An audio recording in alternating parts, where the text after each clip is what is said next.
Verbs is inshinga. Inshinga. So in Kinyarwanda there is no plural or singular of verbs. It's all the same. It is inshinga. Inshinga. I in Kinyarwanda is nje. Nje. You is wowe. Wowe. So she, he, it, it's all the same. You say we. We. We is twebwe. Twebwe. And you is mwebwe. Mwebwe. They is wo. Wo. To be is kuba. Kuba. As we just seen, verb to be is kuba in Kinyarwanda. Kuba. And I am is ndi. Ndi. You are is uri. Uri.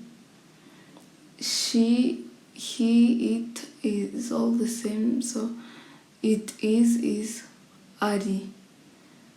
Ari. We are is turi. Turi. You are is muri.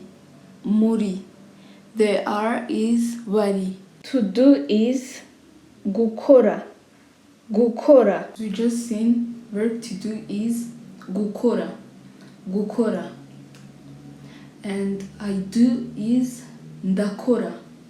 Ndakora. You do is urakora. Urakora. She, he, or it is arakora. Arakora. We do is turakora.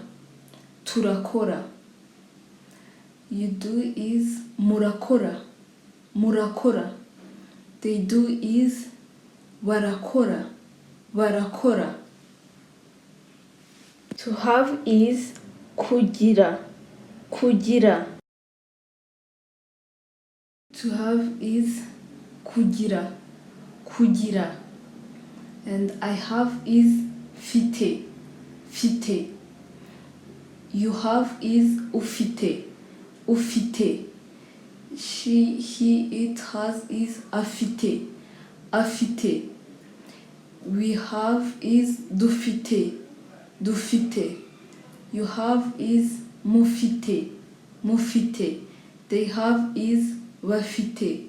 Bafite. I'm giving you a bonus of other verbs, and in the coming weeks we're going to know how to use them in sentences. And to walk is kugenda. Kugenda. To go is also kugenda. So they are the same, but they don't always mean the same thing when you use them in a sentence. And to sit is kwicara. Kwicara. To stand is guhagarara. Guhagarara. To come is kuza. Kuza. To see is kureba. Kureba. To eat is kurya. Kurya. To drink is kunywa. Kunywa.